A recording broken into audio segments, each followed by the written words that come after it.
Olá, seja bem-vindo ao Momento Saúde dessa sexta-feira. E olha, hoje nós vamos mostrar a Keilivane Rodrigues da Silva. Ela é conhecida mais como Keila. A Keila, ela mora no central de Minas, no Vale do Rio Doce. Keila, eu gostaria de agradecer pelo carinho, por você estar nos assistindo toda sexta-feira, 7h30 da noite, e nos reprises também na TV Caravelas, seja pelo YouTube, pelas outras plataformas também, tá? Então, gente, essa daí é a Keila da cidade de Central de Minas, um pouco depois de Governador Valadares, lá no Vale do Rio Doce.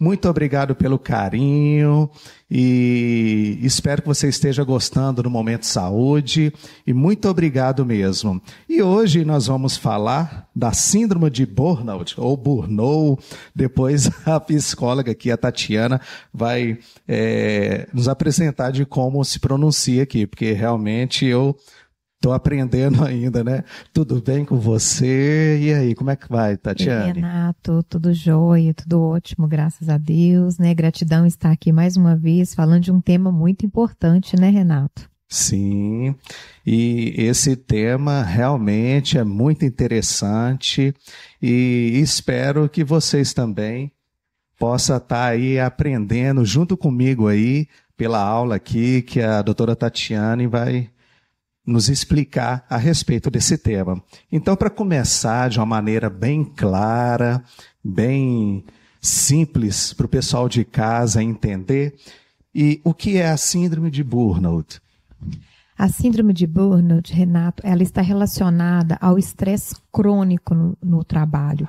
Quando eu digo crônico, é uma forma das pessoas compreenderem também que não é um dia difícil de trabalho, um dia tumultuado, um dia de estresse que vai se enquadrar na síndrome. Quando a gente fala da síndrome, a gente vai estar falando de consequência de dias, de semanas, de meses, de coisas que vêm trazer um prejuízo funcional para a pessoa. Ah, sim.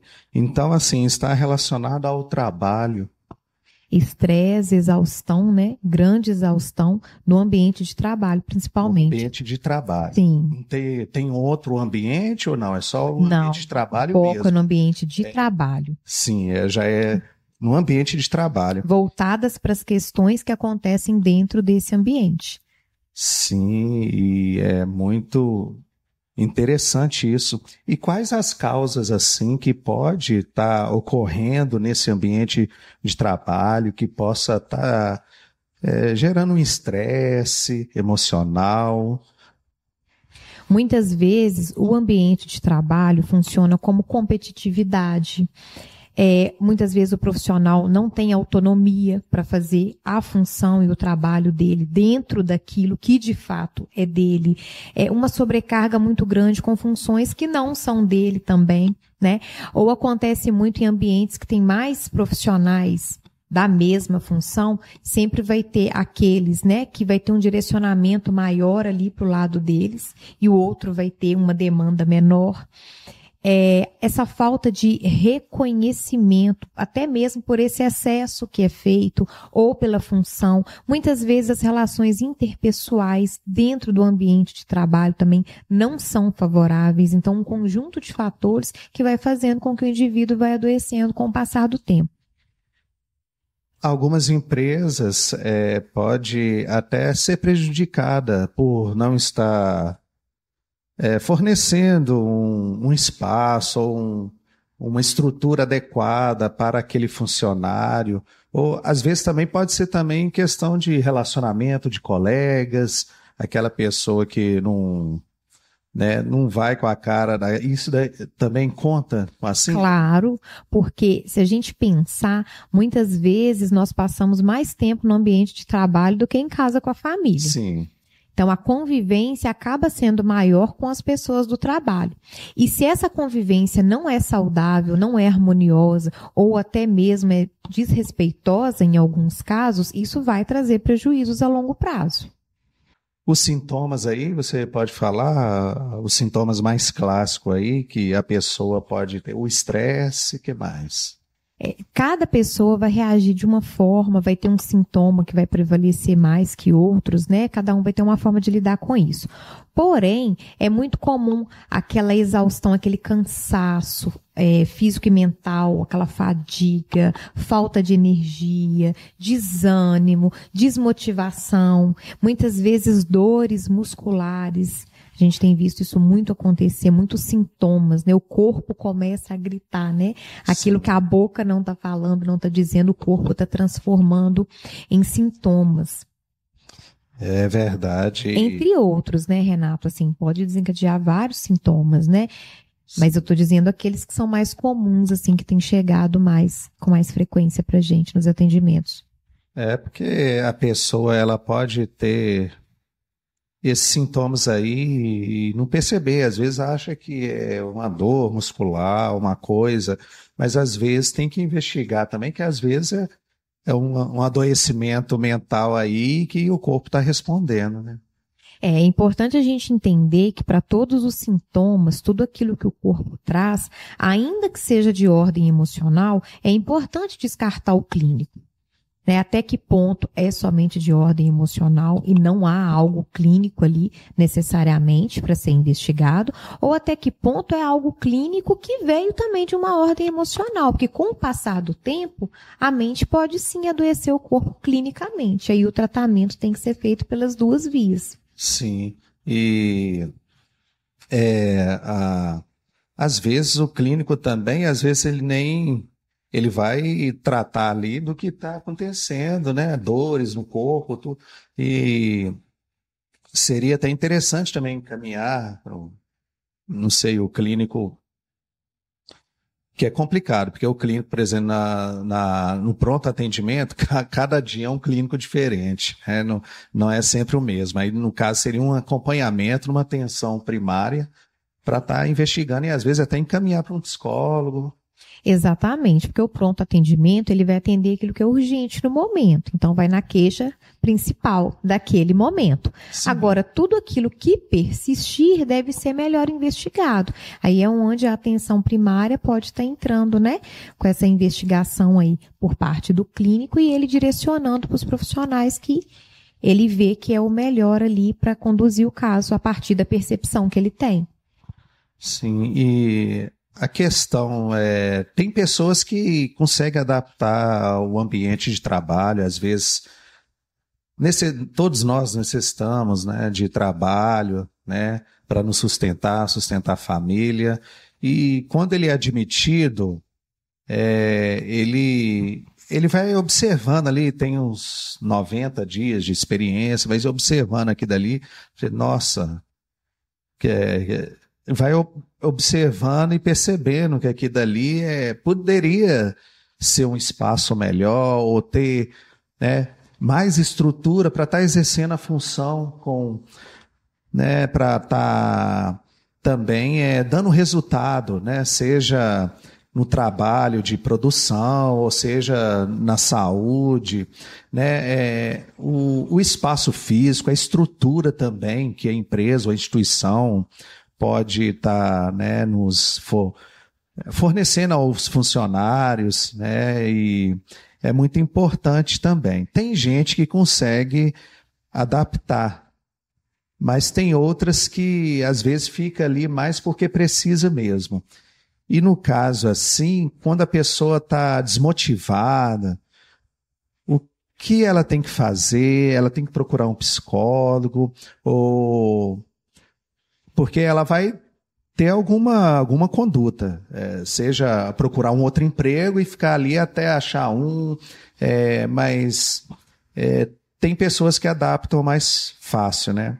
No caso assim, qual a consequência que pode ter se aquela pessoa, mesmo persistindo ali, e pode estar agravando esse adoecimento, igual você falou, pode passar também na forma física, né, dores, e no caso seria procurar um psicólogo, e como que pode? Ou então sair daquele emprego e arranjar outro? Quais são as consequências desse agravamento dessa síndrome? É importante a gente compreender que sem cuidado vai agravar. Isso é fato.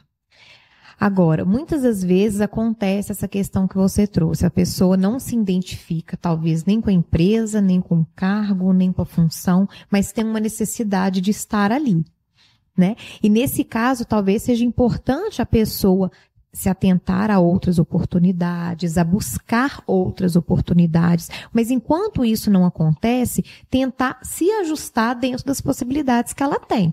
Primeiro ponto, é importante a gente compreender que empresa nenhuma, ambiente de trabalho vai ser 100% da forma que vai agradar uma pessoa somente. Sim. A gente está falando de ambiente coletivo, que vai ter muitas pessoas, algumas coisas em comuns, outras nem tanto. Então, é importante a gente se adaptar com algumas coisas que nem tudo vai estar da forma que a gente acha que deveria. Porém, é importante avaliar até que ponto essas condições não interferem tanto na função e na qualidade de vida que a pessoa tem. Acho que é importante estar atento a isso, Renato, porque para a pessoa ver novas estratégias, se realmente, não, eu gosto do meu trabalho, eu gosto da empresa, algumas coisas que estão me incomodando. Conversar com o superior, né? Sugerir novas estratégias, conversar com os colegas de trabalho, de repente aquela queixa não é só sua, é de uma maioria, né? A maioria pensando junto podem encontrar estratégias que vão funcionar para todo mundo e apresentar para a liderança, né? Mas é muito importante a pessoa se posicionar, que muitas vezes também as pessoas não se posicionam. Muitas vezes as pessoas têm receio de queixar, de levar algo, porque não basta queixar, né? Basta você se posicionar, levar sua queixa, mostrar os impactos para você, para o outro e propor melhorias. Porque enquanto a gente só fica preso na queixa, a gente não sai do lugar. Então, quando a gente reclama de alguma coisa, a gente tem a noção de que aquilo não está bom. Mas como que estaria bom? Como que seria melhor? É importante pensar nessas possibilidades e ter esse posicionamento. E muitas vezes as pessoas, talvez com receio de demissão, com receio de gerar mal-estar, elas ficam caladas. Né? Eu vejo que na maioria dos casos, o que resolve a situação não são nem as mudanças que são necessárias no ambiente, mas o conversar sobre os incômodos, o expressar, o falar daquilo que incomoda, o falar daquilo que está prejudicando. Isso já traz um alívio muito grande, que muitas vezes os sintomas vêm porque tudo vai ficando guardado, né? Vai se acumulando ali dentro. Verdade. E tem aquelas pessoas também que ficam ali e às vezes também até tem um salário bom, e mesmo assim, e tem pessoas também que tentam tá melhorando ali o ambiente, e às vezes conversando, igual você falou, conversar, fazer reuniões, conversar com o seu superior, o que você acha, né, de colocar isso aqui, que é mais adequado aqui e tal, essas coisas é muito importante também, e destaca, né, a pessoa. Então, assim, às vezes ganha ponto também, né, com quem contratou, com o superior. Ó, isso aí tem atitude, né, tem iniciativa de tentar melhorar, mas tem aquelas empresas também que você pode dar sugestão e não vai adiantar. Aí a pessoa já é um ponto aí também para ajudar aí, né, nessa síndrome. Muitas vezes as pessoas não falam dos seus incômodos, né? E deixam, Renato, de pensar que quando você se posiciona de uma forma assertiva, né, que você consegue expressar o que você está sentindo, o que aquela situação está te trazendo, e até mesmo propor melhorias, você pode transformar um sofrimento em algo que vai ser prazeroso, como, por exemplo, né, explorar novas habilidades, né, o outro perceber que você é proativo, que você é envolvido com o trabalho, que você quer contribuir, né? Então, ficar preso nessa angústia, além de trazer um sofrimento, te paralisa. Agora, essa questão, quando você fala que em algumas situações o falar não vai resolver, o queixar não vai resolver, é importante se adaptar de outras formas e ver novas possibilidades, ou até mesmo entender o sentido de estar ali. Eu conheço muitas pessoas que estão nessas condições de trabalho, que não conseguem mudar, não tem uma outra oportunidade, não vê outra possibilidade, talvez até mesmo pela remuneração se prendem ali, mas encontram um sentido de estar ali. Conseguem perceber que por aquela remuneração, ela consegue, né, fazer coisas fora dali que uma outra remuneração não seria compatível. Então, são coisas que vai suprindo e vai trazendo um sentido. Se tiver um sentido para todo esse sacrifício, a tendência a adoecer também será menor.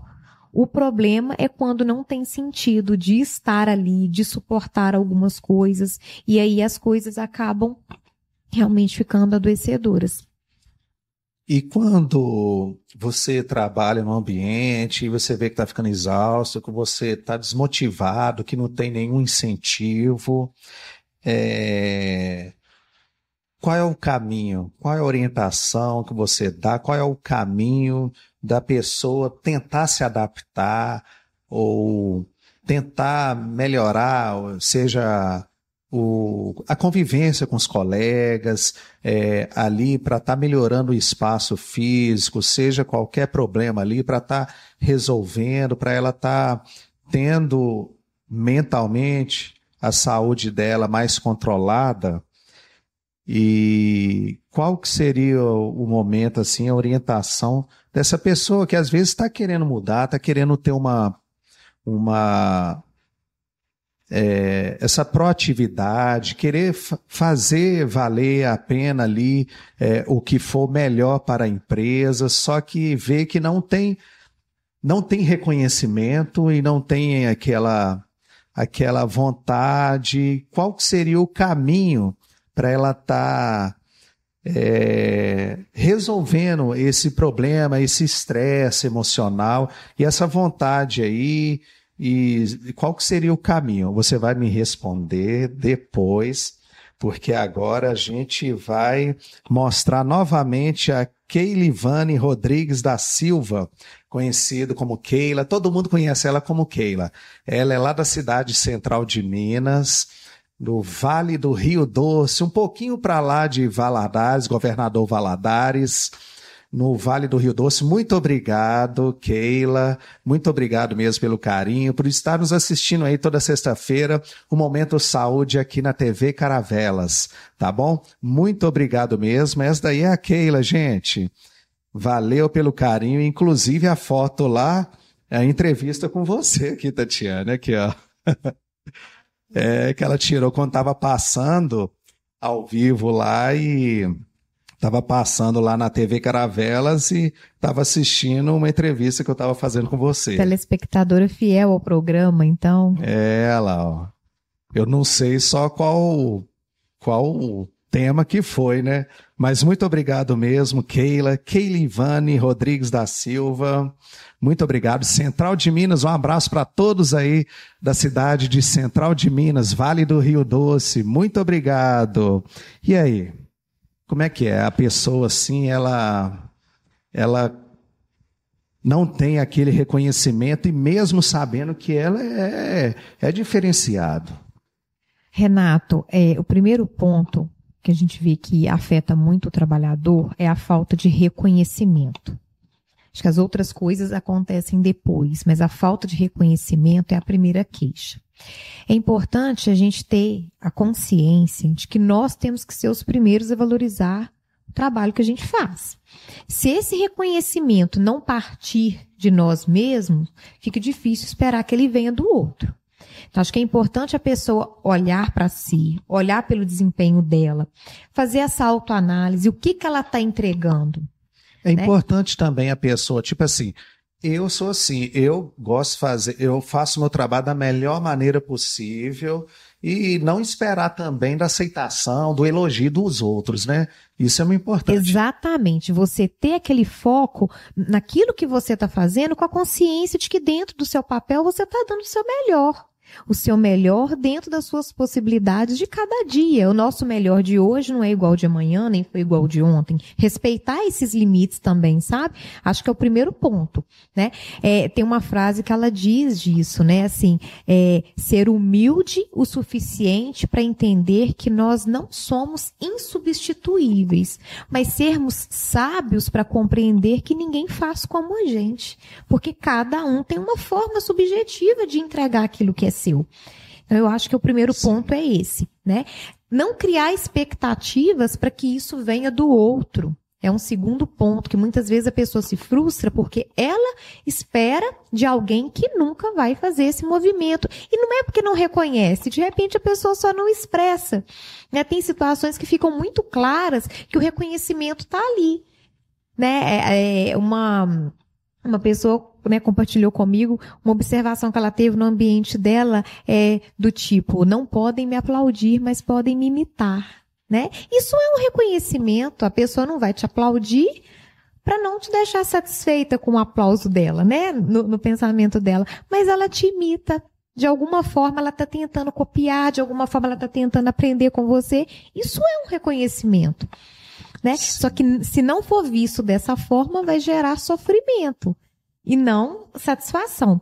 Então essa questão da expectativa é muito importante a gente não criar em relação a nada, né? Porque a expectativa é o que a gente cria. E nada vai ser igual ao que a gente cria na nossa mente. Sempre vai ser diferente, muitas vezes até melhor.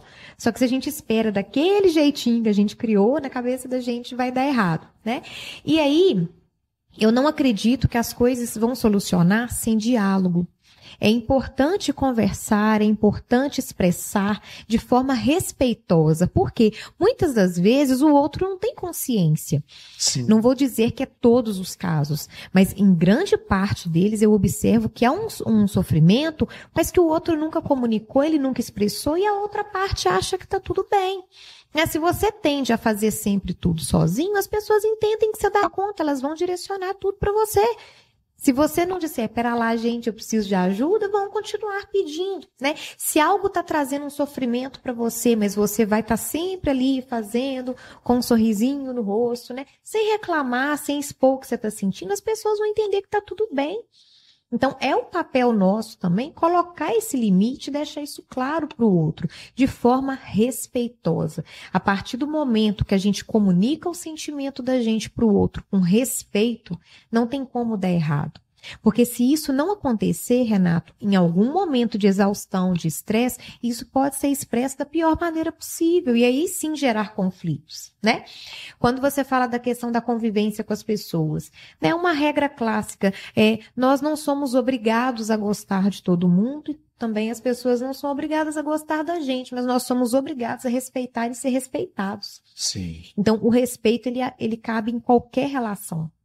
Então, quando existe respeito, né, quando você consegue colocar respeito e respeitar o outro e ter essa garantia de ser respeitado, já é algo que vai aliviar parte desse sofrimento.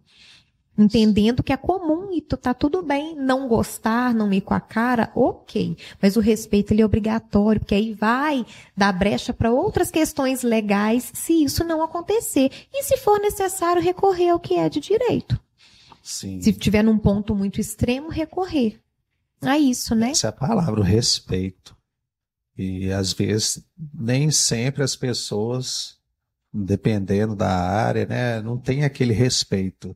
Às vezes também aquela afinidade, aquela como que fala? Aquele colega aí que de brincar, a gente tem isso, né? Eu fico vendo que passa muito estagiários aonde eu trabalho, a gente treina os estagiários, tem estagiário que é mais tímido, que é mais na dele, e que faz o serviço, aprende com facilidade, tem aqueles que já têm uma dificuldade de estar aprendendo, mas que aprende também, então assim, e vira aquele laço assim, não vou falar de amizade, coleguismo, e a gente descontrai nos momentos que está mais tranquilo, e às vezes essas brincadeiras, e a gente, igual você falou, a gente fica mais tempo no trabalho do que na nossa casa, com a nossa família. E, às vezes, não pode também avançar, pular o respeito, porque às vezes a gente fica com tanta afinidade, brincadeiras, mas tem que ter um limite ali para não ofender a pessoa, que às vezes as pessoas brincam tudo e vai perdendo um pouco o respeito. Exatamente. Acho importante, Renato, diferenciar, né, afinidade e um clima harmonioso com intimidade. Sim. Muitos dos conflitos acontecem enquanto a intimidade acaba ficando muito exposta no ambiente de trabalho. Que em algum momento alguma coisa acontece. E aí a gente consegue identificar que foi dada uma liberdade ali em algum momento. Sim, isso então, tem até que ponto também. o outro te desrespeitou, até que ponto você deu uma liberdade para isso e você se sentiu desrespeitado quando o outro te devolveu alguma coisa que talvez você não gostou de ouvir, fez uma brincadeira que você julgou como mau gosto. Acho que é importante estar atento a isso. Ter uma afinidade, ter um clima harmonioso, ok. Mas essa questão de intimidade, expor vida pessoal, né, falar de coisas que são muito suas ali, será que cabe também? São coisas diferentes, né? Sim. E a gente está falando de adoecimento mental no trabalho, mas uma coisa também que é muito importante e que às vezes você, e que o ser humano, eu falo, não tem esse hábito, mas principalmente os brasileiros, né? Os patrões, né? Os superiores, algumas grandes empresas, né? Eu tive o prazer de trabalhar em uma que tem esse cuidado do relacionamento com os funcionários, né? Fazendo palestras, inclusive psicólogos, né? Educação continuada com psicólogos, falando de um determinado tema a respeito de relação com os colegas. E uma coisa também que é muito importante, eu vou falar o contrário, a gente está falando de adoecimento aqui no trabalho, mas é o elogio, que o brasileiro não tem esse costume, esse hábito, que um elogio é muito importante para o funcionário, seja um elogio de um cliente, na área da saúde, de um paciente, de um acompanhante, de um obrigado. Isso é muito importante, isso também você levar aquilo que é bom para o seu coração, para a sua mente, que isso é muito importante também, porque a gente só cobrança, reclamações, cobrança de estar melhorando sempre, e um elogio ali, a gente até brinca, nossa, ganhei o dia. É muito importante. Exatamente. E essa questão do elogio, né, é uma coisa que a gente reforça muito. Ele deve ser feito, né, pode e deve ser feito em público. Agora, quando for uma crítica, ainda que construtiva, é interessante que chame a pessoa, converse com ela, né, de maneira particular, para não ter essa exposição, né, Renato? Isso tudo também tem que ser levado em consideração. Expor a pessoa, se ela se sentir ali humilhada, se ela se sentir constrangida, e isso já vai desencadear outros problemas também, né? Sim, muito importante também a questão da ética profissional, para você falar com um colega, às vezes na frente de um cliente ou de um paciente. A ética profissional é muito importante, que isso pode afetar demais a pessoa, né? E aí é a importância de cada profissional ter esse compromisso ético com a sua função, respeito e posicionamento, né? Uma postura profissional compatível com o seu cargo, com a sua função, com o papel que exerce, né? Isso é muito importante também. Doutor, a forma assim, qual que é o tratamento dessa síndrome? Quando a pessoa vê que você está atendendo o paciente e vê que ela tá suspeitando desse diagnóstico, qual que seria o tratamento assim na área da psicoterapia da síndrome? O atendimento psicológico vai trabalhar muito essa questão de acolher essas emoções que está gerando sofrimento, né? Treino de habilidades sociais, que vai favorecer a pessoa a lidar com esse tipo de situação também, Renato. E muitas vezes a gente vai precisar também de uma terapia medicamentosa para associar ali, né, dependendo da gravidade dos sintomas que a pessoa trouxer. E é claro, uma alimentação equilibrada, atividade física, isso tudo vai contribuir para a melhora do quadro. Isso eu ia perguntar. O exercício físico, os hábitos saudáveis, alimentação, isso também é muito bom para o tratamento, para... Sim, porque a atividade física, ela vai fazer, né, liberar ali os hormônios do bem-estar, que trazem prazer, e isso vai, consequentemente, dar uma resposta fisiológica positiva. É muito importante a gente não viver só no trabalho, né? Às vezes eu brinco, eu falo, a gente não, como que é? A gente não vive para trabalhar, mas trabalha para viver. Não tem uma frase assim? Eu acho que eu falei certo, né? É importante ter o equilíbrio entre o trabalho e a vida pessoal. Muitas vezes também a síndrome vem por um excesso, né, que a própria pessoa cria. Né, um excesso de trabalho, ela acaba não tendo tempo nem disposição para ter um lazer, para ter momento com família, para atividade física, para fazer coisas prazerosas, né? Se divertir, isso tudo faz parte da vida e da saúde, né? Equilíbrio, né? A gente Equilíbrio é tudo. Trabalhar. A gente tem que ter um momento de lazer, um momento com a família, um momento de estar com a família, de lazer, de brincar, de curtir, de dançar, de qualquer coisa, fazer uma coisa que você gosta, ir para o cinema, né? A gente tem que equilibrar isso na nossa vida, né? Porque senão, né, igual você falou uma vez, tudo demais é sobra, né? Os excessos vão fazer mal, né? É isso mesmo, é muito importante. A prática de esporte, até porque às vezes a pessoa ela trabalha tanto que quando chega em casa ela fica pensando no trabalho, ela não consegue relaxar mentalmente, vamos dizer assim. Ela sai do trabalho e o trabalho não sai dela, né? Dela, exatamente. E isso também é muito ruim, né? Que a pessoa às vezes fica preocupada já pensando no amanhã. E psicologicamente não tem pausa, né? Ali com a família. É muito importante, gente, isso porque conheço pessoas que trabalham em 2 empregos e às vezes a gente até percebe os colegas que ficam mais ansiosos, que ficam mais estressados, né? Só que são coisas assim que às vezes a gente, não sei, mas a gente chega a uma conclusão que, ó, né, que não está fazendo bem, né? Não faz bem para mim, eu já tive essa experiência, né? Então, assim, o negócio é você procurar fazer um pouco de tudo, não você ficar só no trabalho, casa, e não ter tempo para nada. É muito importante isso, que isso vai só afetando emocionalmente e levando a isso, né? É isso aí, gente. Então, assim, vamos dar uma pausa aqui para a gente ver mais uma vez a foto da Keila. Hoje é só a noite, Keila. Keila, Central de Minas, muito obrigado pelo carinho. A Keila mora na cidade de Central de Minas, para lá de Governador Valadares, no Vale do Rio Doce. Obrigado pelo carinho. A TV Caravelas e por você estar nos assistindo aí toda sexta-feira. Muito obrigado mesmo, Keila. Essa aí é a foto da Keila, gente. É o Momento Saúde interagindo com você. E mais para frente vai ter novidades, aguardem, tá bom? Estamos aqui com a doutora Tatiana, psicóloga, está dando uma aula para nós aqui a respeito do síndrome de burnout. É isso mesmo? Isso.